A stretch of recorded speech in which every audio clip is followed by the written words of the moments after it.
Il était une fois, dans un pays non loin de chez nous, un roi et sa reine qui régnaient sur un royaume en paix. La richesse du royaume était due à un âne, très particulier, qui vivait dans les écuries du château. Cet âne offrait au roi des dizaines de kilos de pierres précieuses, de pièces d'or et de diamants, après un bon tas de foin et de carottes. Le couple royal était les heureux parents d'une princesse au visage magnifique et à l'allure très élégante. La jeune princesse, entourée des meilleurs maîtres d'école du pays depuis l'enfance, était très instruite et très vive d'esprit. Un soir d'hiver, la reine s'écroula sous la fièvre et rendit son dernier souffle. Les mois passèrent et le roi, inconsolable, ne voulait pas entendre ses conseillers et leur idée de mariage. La reine était la seule femme digne de son amour et dont la beauté n'égalait personne. Seulement, lors d'un repas au château, le visage et l'allure de sa fille, identiques à tout point à sa mère, lui donnèrent envie de faire de la princesse sa nouvelle reine. La princesse le supplia de repenser son idée, car elle n'était pas juste, et ce n'était pas du tout approprié. Le roi, persuadé que c'était tout naturel, insista. La princesse dut quitter la pièce en courant pour couper court à cette discussion. Elle courut à travers les jardins du château et franchit la grande grille du parc. Elle sautillait, telle une biche, habile, entre les racines et les branches. Après avoir contourné un immense arbre abritant un hibou solitaire, elle entra dans une belle clairière, éclairée par les faibles rayons de la lune. Là, trônait une cabane en bois, peinte de feuilles d'or et incrustée de miroirs. Dans un grand hamac en soie, une belle et grande fée lisait un magazine en sirotant un thé glacé. La princesse arriva en courant et se jeta à ses pieds. « Marraine, la bonne fée, j'ai besoin d'aide. Mon père est fou. » La marraine fit disparaître sa lecture et son thé d'un claquement de doigts et passa sa main dans les cheveux de la princesse. « Ma chérie, raconte-moi tout. Qu'est-ce qui se passe? De quelle folie est-il pris ?» La princesse raconta sa soirée à sa marraine qui l'écoutait le ton calme, mais très sérieux. On va tester la détermination de ton papa pour ne pas prendre de mesures drastiques tout de suite. Peut-être que nous réussirons à le raisonner et que tu ne sois pas obligée de quitter le château. Et je ne peux pas le quitter. Il serait tout seul avec son âne. Et puis je l'aime. C'est mon père. Mais moi aussi, j'adorais mon père, mon oncle et mon grand-père. Ça n'enlève rien à l'amour que de refuser de jouer de rôle. La règle est simple, on n'épouse pas son père. Ni sa mère d'ailleurs. Tu peux épouser qui tu veux, mais pas tes parents. Mon père doit abandonner cette folle idée. La fée se redressa et fit les 100 pas devant sa cabane. Le parquet de la terrasse grinçait à chacun de ses pas. J'ai une idée. Demande-lui de te faire une robe couleur du temps. Une quoi? Une robe couleur du temps. C'est impossible à réaliser. Dis-lui que tu ne l'épouseras que si tu as cette robe. Nous verrons ce qu'il veut vraiment. Le lendemain, au petit déjeuner, alors que le roi buvait son café et lisait les nouvelles de son peuple, la princesse se présenta devant lui. Elle lui annonça sa requête le ton clair et catégorique et fit demi-tour jusqu'à sa chambre. Le roi, très surpris, s'empressa de contacter les meilleurs couturiers du pays. 3 jours plus tard, la princesse fut réveillée par ses femmes de chambre pour la livraison de sa commande. La marraine, la bonne fée curieuse du résultat, était cachée derrière sa cape d'invisibilité. La robe couleur du temps semblait magique. Le tissu changeait de couleur quand la robe bougeait. Le bleu de la robe copiait le grand ciel bleu derrière les vitres. La princesse, bien ennuyée, essaya la robe qui malheureusement lui allait sublimement bien. Lors du départ de ses femmes de chambre, la marraine se montra et examina la robe de plus près. Effectivement, c'est plus grave que ce que je croyais. Essayons autre chose. Demande-lui maintenant une robe couleur de lune. Alors que la princesse allait lui répondre, la fée disparut en un coup de baguette. La princesse sortit tout de suite de sa chambre et rejoignit son père dans son bureau. Le roi s'émerveilla devant la beauté de la robe et de sa fille. Mais la princesse, sans plus attendre, exigea une robe couleur de lune. Le roi s'assura qu'elle l'épousera s'il réussissait, ce que la princesse confirma. Elle quitta les lieux aussi vite qu'un guépard et laissa son père ordonner au couturier déjà épuisé par la robe couleur du temps de confectionner la plus belle des robes couleur de lune. 3 jours plus tard, une robe couverte de tout petits miroirs et de cristaux blancs fut livrée à la porte de la princesse. La marraine était bien embêtée de la beauté de la robe. Demande-lui maintenant une robe couleur soleil. Il lui faudra regarder le soleil avec concentration. Avec un peu de chance, ça lui brûlera les yeux. Je vais vraiment passer pour une petite fille capricieuse. Ne serait-il pas plus simple de céder à sa demande? Ôte-moi ces vilains mots de ta bouche et respecte-toi. Il n'en est pas question. La fée disparut dans un éclair, laissant la princesse aller à reculons vers son père. Une robe couleur soleil? Celle-ci ne te convient pas? Je préfère le jour. Quand la lune règne dans le ciel, les loups sont de sortie. Le soleil est plus rassurant, plus beau. Après la lune, le soleil envahit les ateliers de couture du roi et 3 jours plus tard, la robe couleur soleil émerveilla de sa lumière la chambre de la princesse. En larmes, dans sa robe dorée et brillante de 1000 feux, la princesse ne sentit pas sa marraine arriver et poser sa main sur son épaule. Marraine, que faire? Il a réussi. Je ne peux pas lui demander de robe plus belle que celle-ci. Ton père est sévèrement accroché à cette idée terrible. Toutes les veuves et célibataires du royaume tueraient pour avoir une demande en mariage, mais c'est toi qui le veux. La fée tourna en rond dans la chambre, le ton très sérieux. Je sais! Demande-lui l'impensable, le plus fou, le plus audacieux. Demande-lui la peau de l'âne aux crottes dorées. Il ne le fera jamais. Il se ruinerait en 1 semaine. Il n'osera pas, tu verras. La princesse, terrifiée à l'idée de sacrifier ce pauvre âne, tremblait devant la porte du bureau de son père.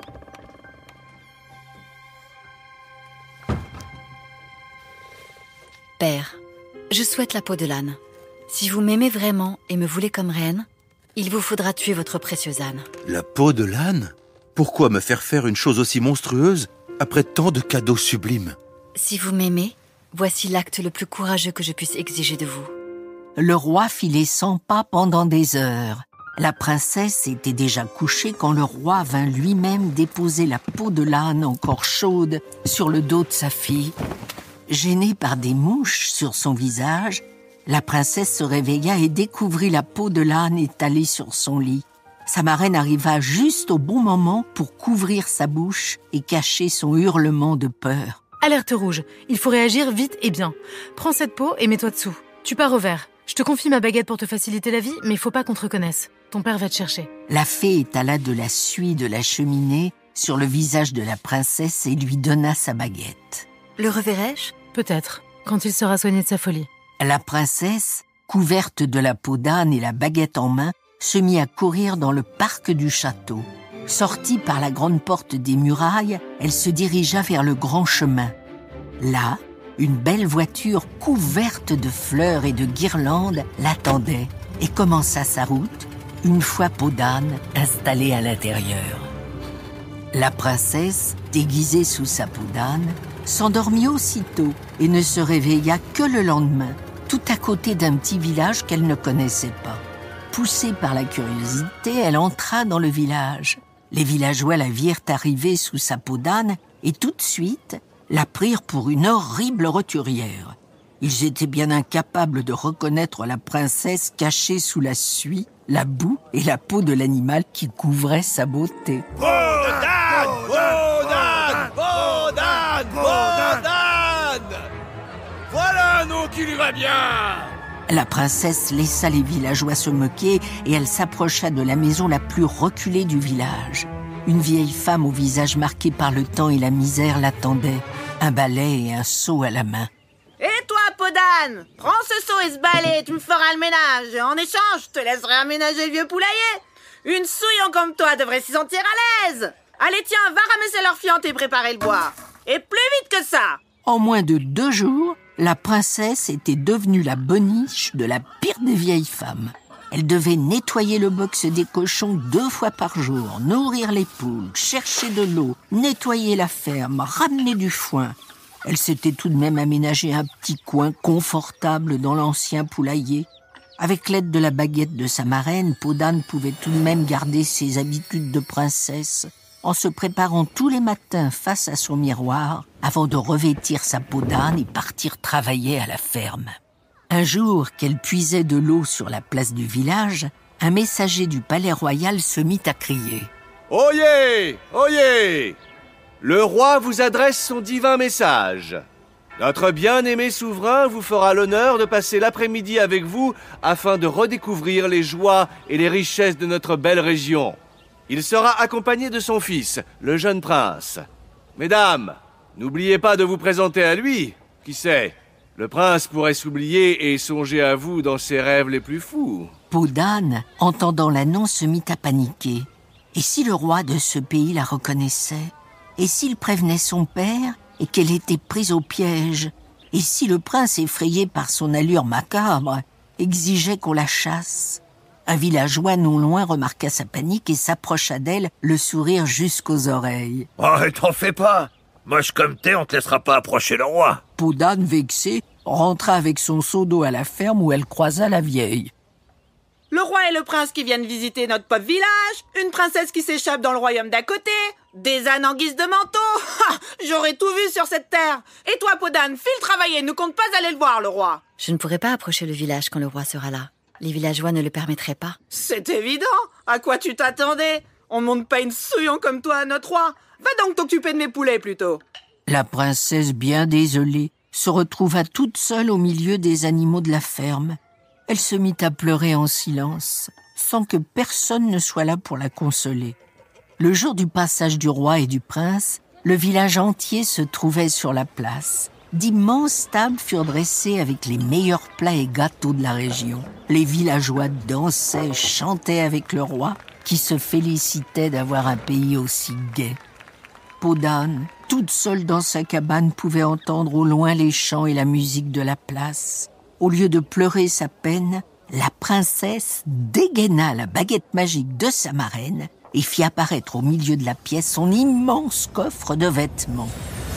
Ravie de retrouver ses belles affaires, la princesse laissa tomber la peau de l'âne et enfila sa robe couleur soleil. Elle s'installa face à son miroir et nettoya la suie et la boue. Petit à petit, elle retrouvait le visage magnifique qu'elle cachait pour fuir son père. Non loin, à l'entrée de la forêt, le jeune prince, ennuyé par les danses et les chants de la fête, se baladait.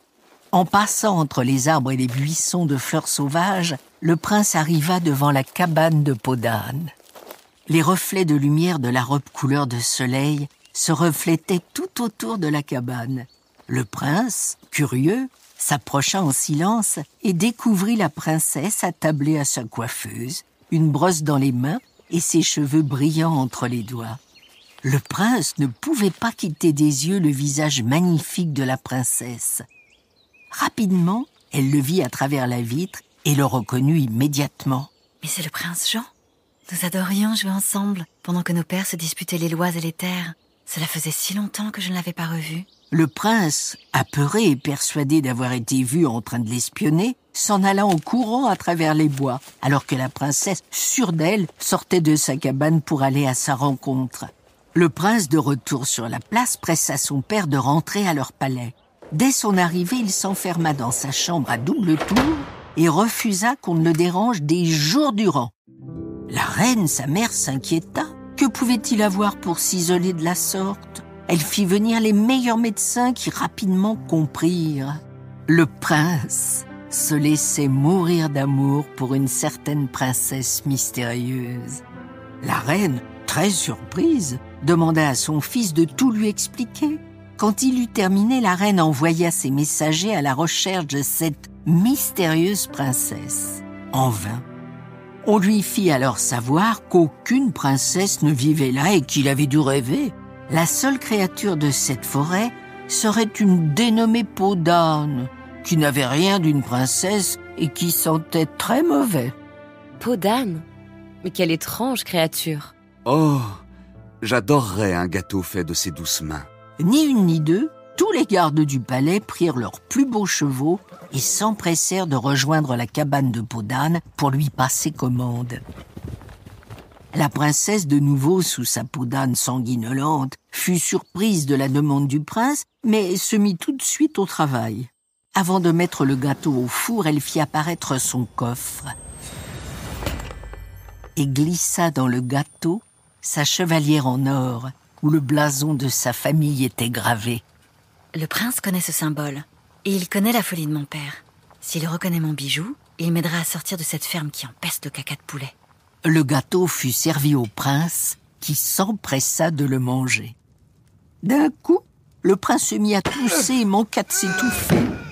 Alors qu'un jeune médecin lui tapait dans le dos, le prince cracha droit devant lui, ce qui lui bloquait la gorge. Le roi prit l'objet avec délicatesse et l'ausculta. Mais c'est une bague? Et que vois-je? Oh, très intéressant. Quel joli bijou. Le prince reprit son souffle et admira la bague de peau d'âne pendant de longues minutes. Êtes-vous plus en santé, prince? Il me faut la revoir. Seulement, je serais bien incapable de la reconnaître sous sa peau d'âne. Son visage était digne de celui d'un ange. Aucune femme de notre pays ne peut se vanter d'une telle beauté. Messager, faites savoir à toutes les jeunes filles du pays dont le cœur est à prendre qu'elles sont attendues au palais samedi pour une rencontre avec le prince. Celle à qui l'anneau ira au bout du doigt épousera mon fils. Dans un élan magnifique, tout le palais commença les préparatifs des rencontres. Toutes les villageoises sans amour s'inscrivirent et s'apprêtèrent pour être la plus élégante face au prince. Certaines tentaient même de faire affiner leurs doigts pour être sûres d'être choisies par le prince. Le grand jour arriva et le royaume entier attendait devant le palais son tour pour essayer la bague et tenter sa chance. Des centaines de jeunes filles, toutes plus belles les unes que les autres, passèrent devant le prince. Alors que presque toutes les jeunes filles étaient passées devant le prince et avaient échoué à l'essayage de la bague, une odeur épouvantable envahit toute la grande salle. Peau d'âne, mal coiffée, vêtue de haillons sous sa peau, de la boue, de la suie sur les joues et sous les ongles, arriva dans la grande salle. Tout le monde la regardait avec dégoût. Certaines vieilles femmes firent mine d'être malades même. Le roi, qui attendait l'arrivée de Peau d'âne, se redressa à son arrivée et afficha un immense sourire. La reine, découvrant la mystérieuse faiseuse de gâteaux, eut un relent de dégoût. Peau d'âne, enfin. Peau d'âne, calmement, se mit face au prince, tremblant. Elle lui fit la plus élégante des révérences et lui offrit sa main. Le prince glissa l'anneau d'or sur son doigt et la bague s'installa parfaitement. Soudain, sa peau d'âne disparut dans un nuage de poussière d'or et la princesse apparut, plus belle que jamais, dans sa robe couleur soleil. Le prince, reconnaissant la princesse des bois, lui tomba dans les bras. « Bonjour, mon prince. Bonjour, mon roi. » N'ayez plus aucune crainte, mon enfant. Vous êtes en sécurité ici, dans mon château. Votre père ne savait plus quoi faire pour se rendre intéressant, mais ici, aucun membre de votre famille ne voudra vous épouser. Soyez en paix. Princesse Peau d'âne, bienvenue chez vous. La princesse, accueillie à bras ouverts dans cet immense palais, se sentit renaître.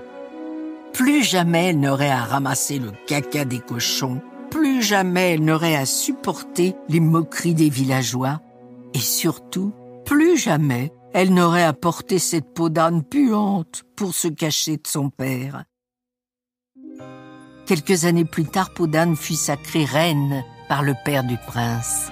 Sa marraine, la bonne fée, arriva traînée par un couple de licornes dans une robe magique ornée de perles. Le jour du sacrement, Peau d'âne reçut un immense bouquet de fleurs et une petite carte signée « Papa ». Dans son petit mot, son père la félicitait pour avoir mené sa vie comme elle l'entendait. Il s'excusait pour sa folie désespérée et savait que même s'il ne la reverrait jamais, elle était devenue plus belle et plus forte que n'importe quelle jeune fille de son âge. La princesse mit les fleurs dans un vase et laissa la carte sur son lit, car tout le pays l'attendait pour prononcer son sacrement de reine. Libre et fière de son parcours, la princesse arriva face à son peuple. et on lui déposa la plus belle des couronnes d'or sur sa tête.